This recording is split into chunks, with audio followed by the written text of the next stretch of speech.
There was the body of a young white female, estimated to be in the 20s, laying at the foot of that culvert right there, below the guardrail. You will see a trail through the grass where the body was dragged across the guardrail, through the grass, and then apparently dropped over the culvert. There are blood stains there. There was a small amount of blood at the scene. Do you have any idea who did this? No, sir, we don't. At this time, we've not even identified the victim.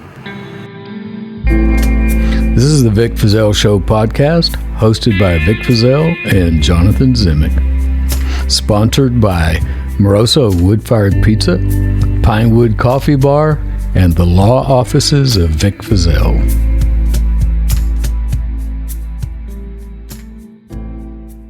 Is the tape rolling? The tape is rolling. This is where things get interesting. Before we get started, I just want to say, Jonathan, I really like our new stickers. You designed these. I did. I like it. You know, we've got stickers for the podcast, guys. It's Cartoon Vic holding a microphone. It says the Vic Feazell Show podcast, and it's got our website, www.vicfeazell.com. That's not hard to remember. It isn't. So send us an email. What's our email address, John?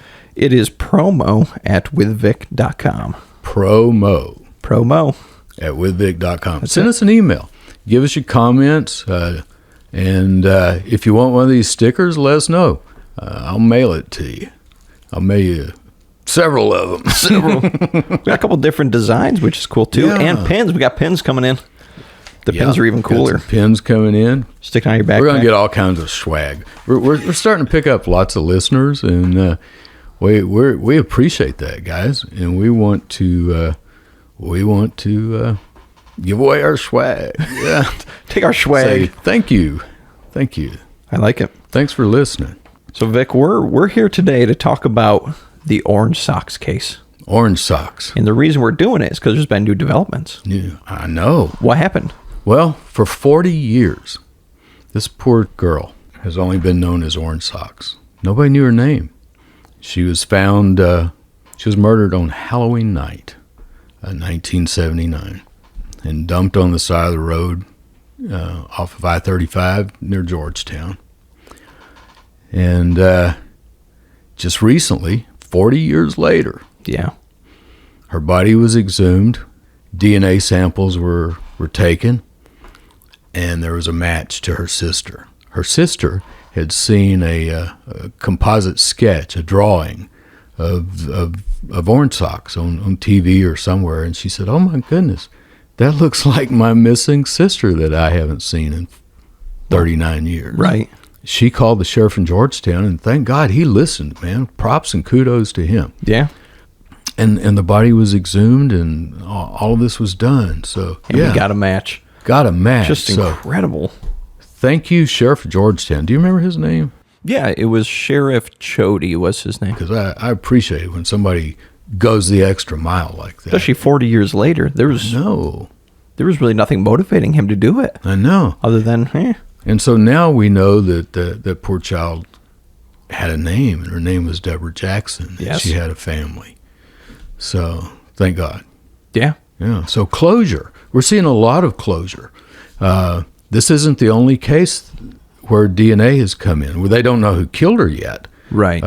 Supposedly they had a match of a couple males right on the socks. Right. And I imagine we won't hear who those people were until they either arrested them or... Yeah, exactly. Yeah, they're not going to say until somebody gets arrested. Yeah. But we know it's not Henry Lucas. We know that. We know that. We're going to drill into that poor today. old Henry. He told us things only the killer could know. We're going to talk about that. Yeah. This episode and probably into the next one, maybe even the next one, because this is really interesting stuff, man. And we have a ton to work with on this, and we have a ton of audio clips, like the actual confessions, actual Henry confessing at the scene to this stuff. We have an incredible amount of archive material to work through with this one, which is awesome. I can't wait. And you've been organizing all that stuff for the last what? Like decade and a half. But it's great because this is, how we get our audience to really get in with us on this thing. Yeah. To actually hear from his own mouth these confessions, my God. We are Primary Source Podcast. That's Primary. what sets us apart. Yeah. Yeah, this is exciting. I'm having such a good time. Having a blast. I'm having a blast. That's funny. Well, where do we even dive in with this thing? So you said this, they found her on October 31st, 1979 in Williamson County, which is Georgetown, Texas, which is just north of Austin. And they found her dumped in a culvert off of Interstate 35, which Interstate 35 is like probably the busiest road in Texas. It connects Dallas to Austin to San Antonio, goes all the way down to the coast. So pretty busy highway. I-35, well, it depends on your perspective. It either starts or ends in Laredo. Oh, wow. Laredo, Texas, at the U.S.-Mexico border. Yeah. And it goes all the way north to Duluth, Minnesota. Woo! Whoa, dude. I think I-35 is 900 miles just in the state of Texas. Are you serious? I'm serious. Oh, my God. It's like this big concrete ribbon that divides Texas in half. And all these cars and trucks going up and down that road every day, thousands and thousands of them. So a pretty busy place to be dumping a body off. It is. It is, even in 1979. I mean, Yes. the traffic's awful now, but there was still a lot of traffic in 1979. Wonderful. Yeah. So, but a body was dumped there in the middle of the night. There was a suspect back then, too. Yes, there But was. after Henry confessed, they quit looking at this suspect. Yes. And this guy was a truck driver. This guy had a history of this kind of stuff. He did. And it would have been a lot easier to pull that body out of A sleeper cab. a sleeper cab, out of a 18-wheeler, and pull it off over that guardrail without Right. being seen True. by all the traffic on I-35. That's very true. Yeah, a lot easier to do that than to lift her out of a little passenger car that Henry Lee Lucas may or may not have been driving, because Henry didn't even own a car back then. Oh, boy. You know, he was living in Jacksonville, Florida, and living with Otis Toole and Otis's family, and eating most of his meals down at the Salvation Army. So, Wonderful. And there are records that put Henry Lucas in Jacksonville at that time. Right. Yeah. Right. I mean, payroll records, cash checks, Yes. even records from him give him blood. And he didn't go to the Red Cross and donate it. He went and sold it at a blood bank. Of course. So, Wow, dude. which, if they would take his blood, I mean, there wasn't anything in there. Or Right. the Red Cross wouldn't have taken it. So, Wow. yeah, but Henry was selling blood and that kind of stuff. But, with Henry's driving habits, Oh, yeah. Henry just loved to drive. And listen to this clip. This is Henry and Jim Boutwell talking to a news crew. And listen to what Boutwell has to say to cover for Henry and his driving habits. We had I might interrupt a moment. You may find it interesting. Henry loves to drive. He's more at home behind the wheel of the car than any other way. And he's told me that he could drive day and night continually. Another thing they never talk about is What's that that? in Henry's first set of confessions, Yeah. I think he even talks about it in the Orange Sox confession for a little bit, and Boutwell shuts him up. What's that? Yeah, we even robbed some banks. Really? Yes. Well, why wouldn't you? Robbing a bank is a federal crime. I think there'd be some record of that somewhere. That a Somewhere. bank in that town got robbed, right? Well, and that's the moral of Yeah. Henry's tale. There's really no evidence. No He evidence. never left evidence. No. That was But- his MO, was he had no MO. That's my MO. I have no MO. Although what's very interesting is the Orange Sox case, one thing Boutwell did try to pin on him is Boutwell in it was either grand jury testimony or some kind of testimony or interview, he said that Henry's MO was leaving the socks on bodies, and that they had 11 bodies where the socks were left on, and he tried to pin that on Henry. So Oh, man. why wouldn't you? Yeah. Boutwell was something. He was something else. We're gonna drill down into that. Yeah. So let's catch up to this thing. So the body's dumped 31st. They find her. So it's in Williamson County, which belongs to the jurisdiction of Sheriff Jim Boutwell. Yes. So how did Boutwell get Lucas even involved in this case? And what I know is it's 4 years later. This thing is still unsolved. And what happens? Well, Boutwell heard that Henry had stood up in court up in Montague County when they were making him plead guilty to Kate Rich. Okay. And that's when Henry decided if they're going to make me plead to one I didn't do, I'll just confess to everything. I mean, seriously, Henry told me, whatever it was, I'd done it. Whatever it was, I'd say I'd done it, you know? So Boutwell had heard about him confessing to, I've done at least 100 more. So he drove up to Montague. He was friends with old Sheriff Conway. Okay. Up in Montague. So he called Sheriff Conway and made arrangements to come up and visit with Henry. Oh, wow. And so he drove up to visit with Henry and questioned Henry about the Orange Sox murder because it had happened along I-35 and, 100 people killed. Well, Yeah, and if it's still unsolved after 4 years, why not track it down? Yeah, I don't blame him. That's good. That's a good thing to do. What happened next wasn't so good, though. Sheriff Boutwell would always say, Henry told us things only the killer could know. Right. Well, no, that's not true. He told you things that you showed him in the pictures and that you kind of led him to say and even told him when he had stuff wrong. Oh, my God. Yeah, we're gonna read exact quotes. We got the audio of the confession and had it transcribed. Yes. Correct? Correct. And so we're going to be reading direct quotes from these confessions. Okay, so what happens next? So Boutwell gets there, and what does he do? Went up there, basically showed Henry some pictures. Henry says he even saw the front sheet of the autopsy report or some kind of report that Boutwell had with him.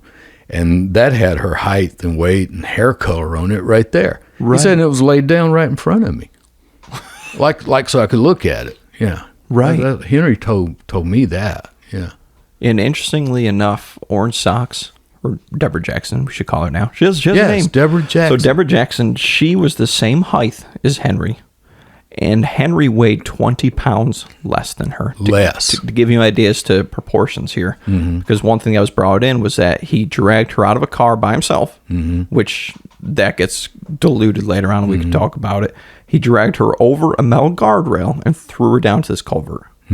Same height, weighed 20 pounds less than her. So we'll go into the physics of that. Yeah.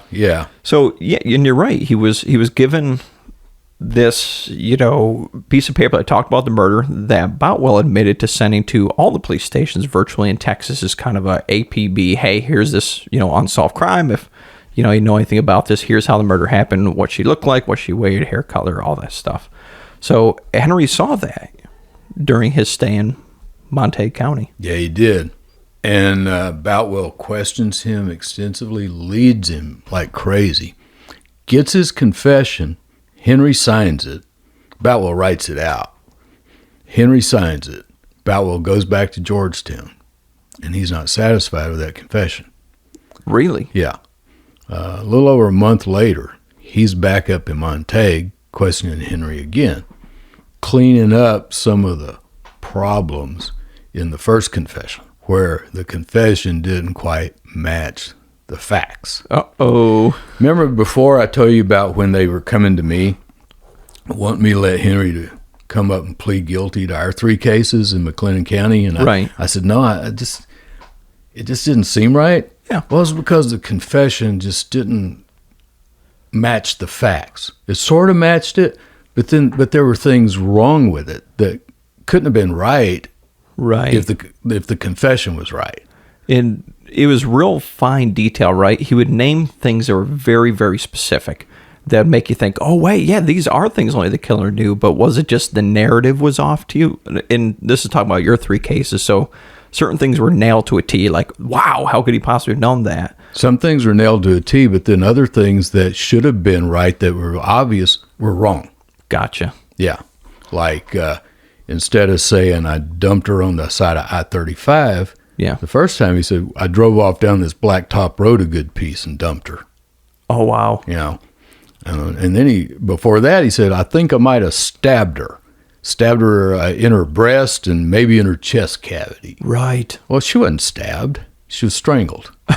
Close. He didn't come up with strangled until Boutwell showed him the picture of Orange Socks laying there in the culvert, and Boutwell had his thumb over her neck. Oh, wow. Yeah, at least that's what he says. What happened to her? That just Yeah, kind he of... says he had the thumb over the neck. You'll notice there's some marks on the neck area. When I showed him the photograph, I held it like that for him to look at. And I said, have you ever seen this girl? And he hesitated a moment and said, yes, she was a hitchhiker, and you will find that she'd been strangled. That's one way to draw pure attention to the neck. Yeah. So anyway, that's when Henry says, well, I figured then she might have been strangled because I didn't see any blood anywhere. So anyway, Boutwell came back and kind of cleaned up the problems with the confession. And he also had a bench warrant with him. A bench warrant is an order from a judge to transfer a prisoner from one jail to another jail. So he wanted them in his jurisdiction. Used, so the prisoner could be used in a court proceeding or something like that. Now, I imagine he had cleared that with Conway. You know, Conway his case was over. Kate Rich, Henry had already pled to Kate Rich. Oh, wow. Yeah, that was Conway's case. Okay. Conway's the one who kept Henry locked up in the cell with, freezing to death with no clothes. Right. Yeah. And his time with Conway was terrible. We have these records that show he actually attempted suicide twice. Suicide twice. And the one is mentioned that he actually took a light bulb and tried to slit his own wrist with it, at which point he was taken to the hospital, patched back up, and thrown back in the prison. And, talking about how they tried to freeze him, we have the testimony from Jim Boutwell that says, well, all we could give him was a heavy blanket because we were concerned about him trying to kill himself again with anything else. And they admit to taking his clothes away. And then we've already interviewed Hugh Ainsworth. Wow, he's a great guest. Yes. His interviews will be loaded sometime after this one. Cool. So yeah, they're done. You've already got them together. Yes. But I'm just letting our listeners know that you haven't missed it. We just haven't put it on yet. Yes. But Hugh talks about when he first saw Henry in that jail. Yeah. And how awful Henry looked and how bad he smelled. Here was this guy, dirty clothes. The aroma in that cell was just unbelievable. Obviously, the toilet had backed up. Obviously, he hadn't bathed in days. And it was horrendous. It was pitiful, really. I looked over at the table and there was a coffee jar cap or something with something water in it and a glass eye in it. I thought, geez, with that and the smell and this crazy looking guy with 2 or 3 teeth out grinning at me, it was the most bizarre moment in a long time. So 2 suicide attempts. Yep. Probably on medication, after a suicide attempt. Thorazine. Thorazine, yeah. 3 times a day. 3 times a day. 3 doses a day. Yeah. We had Henry seen by a psychiatrist when we got him with our bench warrant. Mm-hmm. We did our bench warrant later and got Henry up to Waco. And we had a psychiatrist look at Henry, and we had Henry's medical records by then. And that psychiatrist told us that Henry was on enough Thorazine to knock out a horse. Oh, no. Yeah. I know I've probably said that before, but it's worth saying again. Well, yeah, I mean, that'll make you pliable, right? Won't it? Yeah. And oh, boy. I don't know how much Thorazine it takes to knock out a horse, but I imagine it'd really make a human being loopy. And this is right at the moment that now Boutwell swoops in and is getting his confessions all put together. Okay. Now, Boutwell had the bench warrant out of Williamson County. Okay. Judge Carter, I believe, had signed it to bring Henry to Georgetown for the Orange Sox case. But Boutwell had a bigger idea. He thought, since this guy has confessed to all these things, there needs to be a clearinghouse. Somebody needs to be in charge. There needs to be a task force. Okay. So he approached the state police, Colonel Jim Adams, and the task force was his idea. Ooh. Boutwell's. Yeah. And Adams said, yeah. So he put together the Texas Ranger Task Force.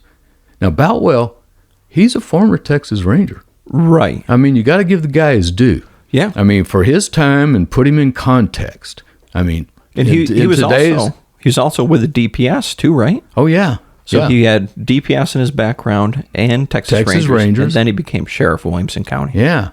And even his law enforcement tactics, when you put them into context, well, that's the way it was done then. Sure. You know? Because this is the era. This is era like pre-DNA testing. Yeah. That's back when they used to, before the 1980s. Mm-hmm. The 80s is when things started changing, when we started getting more accountability. Okay. It really was. Back before then, whoever was in charge, man, they pretty much ran the show. That's when it wasn't uncommon to solve a case by beating a confession out of somebody. Oh, boy. That was before the Supreme Court started. I mean, it started in the 60s when... with Miranda and some of those cases like that out of the Supreme Court, making the criminal justice system more fair, And so, but it took a long time, and you're still looking at all these officers that grew up back in this era that anything goes. Wow. Get a confession, solve the case, anything goes. Which is why today you see all these specials on TV about people wrongly accused that were on death row. I know. Because from your point of view, too, you've got to say, well, it was tough back then because we just didn't have the tools. We didn't have the tools, and I'm an optimist. I think our global consciousness is growing. Yeah. I really do believe we're in the midst of a spiritual consciousness evolution. Not with everybody. It's a gradual thing, but I think it's enough to start tipping the balance more towards honesty and accountability. Integrity. Yeah, and integrity. And it brings me back again to that quote by Martin Luther King Jr. The arc of the moral universe is long, but it bends towards justice. I love that quote. I love that. The arc that was a good of find. The moral universe is long, but it bends towards justice. And I believe we're bending more towards justice. And we're still going through birthing pains right now with all the violence on the streets and the policemen being killed and policemen killing people. Yeah. It's just sad. And there's all this tension, but I do believe that this chaos and tension will reform itself into a higher order for all of us. Well, I agree I'm with that. optimistic about that. And that's why I like to look at these things, and when I do look at them, I want to keep them in context. Okay. Now, Boutwell did a lot of bad things here, but in Boutwell's defense, he didn't know any better. Right. I really think that most of the time he thought what he was doing was right, but there did come a point where he knew that Henry Lucas had not killed any of these people, and that it was a product of his making with the support of the task force and Colonel Jim Adams. It was a total fiction. Yeah. As Hugh Ainsworth said, it's the biggest hoax in law enforcement history. In Boutwell, by the end of his life, he still publicly said, Henry killed over 100, maybe 200. He never moved from that number. Yeah. But we do have a courthouse step thing of him where the news ran up to him after, I don't know if it was the grand jury or where it was that it was set, but I think that was during my pre-trial. Oh, is that right? On my criminal case. Oh, yes. great. Yeah, we subpoenaed Boutwell. Well, the newscaster comes up and says, you can't really believe that he killed all these people. And Boutwell said, well, we never really did believe he killed them all. And to me, why the hell did you allow him to close? Why'd you close the cases then? And that's, the biggest issue that I've had with this whole thing is, you're absolutely right. They did know. They absolutely knew. And it wasn't until you came in and called them on it, then their story changed. Well, we knew all along that he couldn't have done all of these. All of them. Do you still think that he might have killed all the people he claimed? Well, no, not all of them. We never did from the start. I know that he killed an awful lot of people. Do You still believe that in spite of what he has said in his recantation? Oh, absolutely. Yes. Yes, he killed a lot of people. But they say we still think he killed at least 100 or 200. Yeah. You know, Boutwell was up around 200. I think Prince is down around 100 now. Oh. You know, when Prince was recently interviewed, I can't talk about this, but he was interviewed for something that's going to be out later.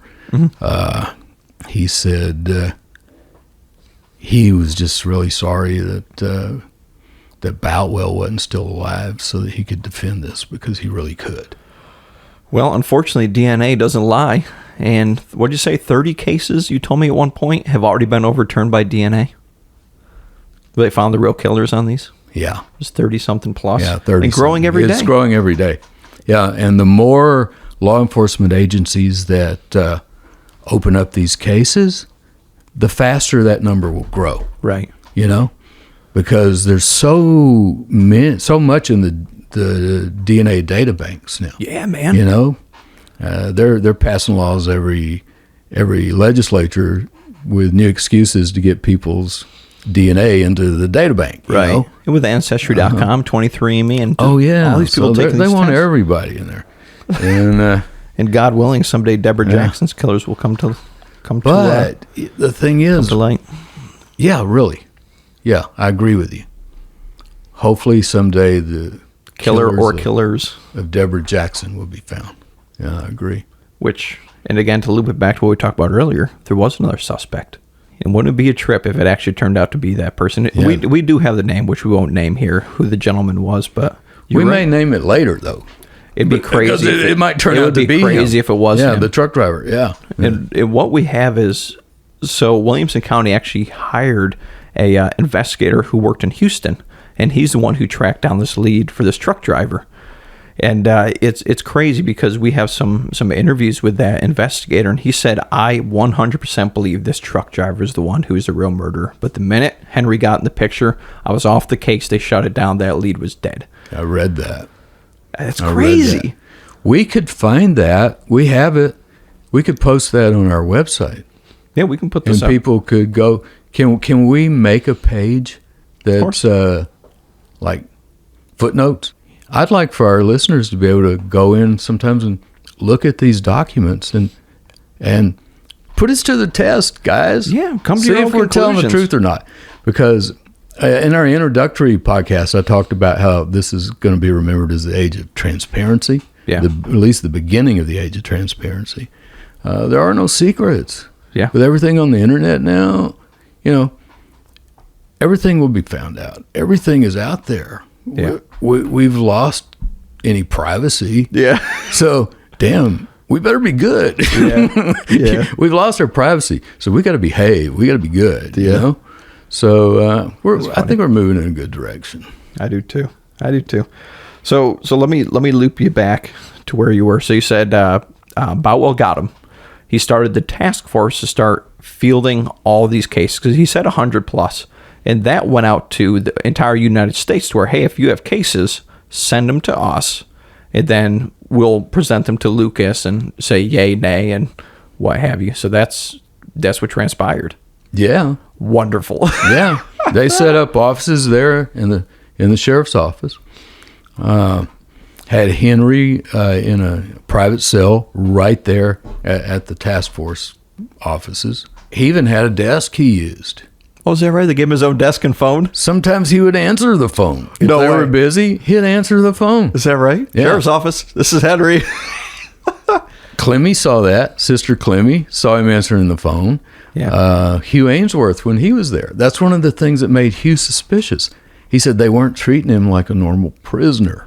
He was answering the phone. He was making coffee. Yeah, for a mass murder, you just gotta let him roam free. Great. He said, he's making coffee for him? Yeah. He said, I went into the kitchen. He was in there making coffee, and there's like a pie or something on the counter and a big old knife.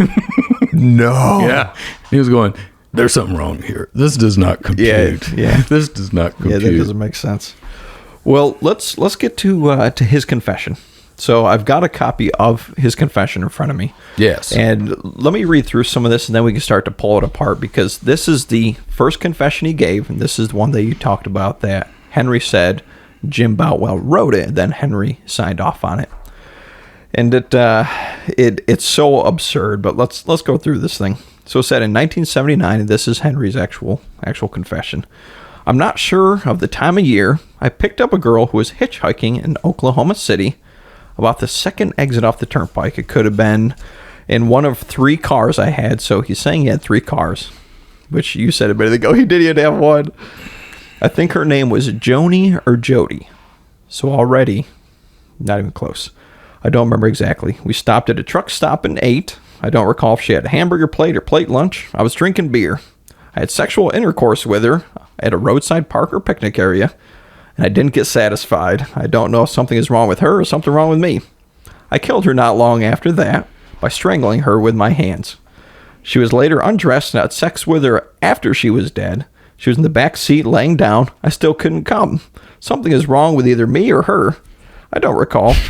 She didn't feel right. I drug her out of my car. Dude, I know it's Something's wrong with me or her. Well, Yeah. she was dead. Yeah, dude. she was gone at that point. Drug her out of the car somewhere on Interstate 35, southbound towards San Antonio. I dropped her in a culvert. I remember an iron guardrail with curved iron because I skinned my knee on it. And that's it. That was his first confession. That's incredible. That's just incredible. Because when you look at that, you would think, well, we asked Henry about this situation, and this is what he said. Yes. Isn't that what you would think? Right. That's what you would expect a reasonable juror to think. Right. That's what you would expect a judge to think.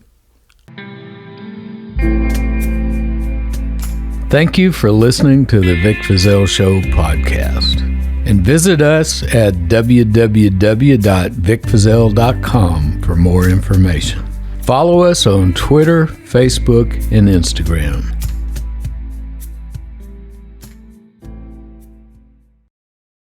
Drive laid back and lower your speed, 1877 with Vic.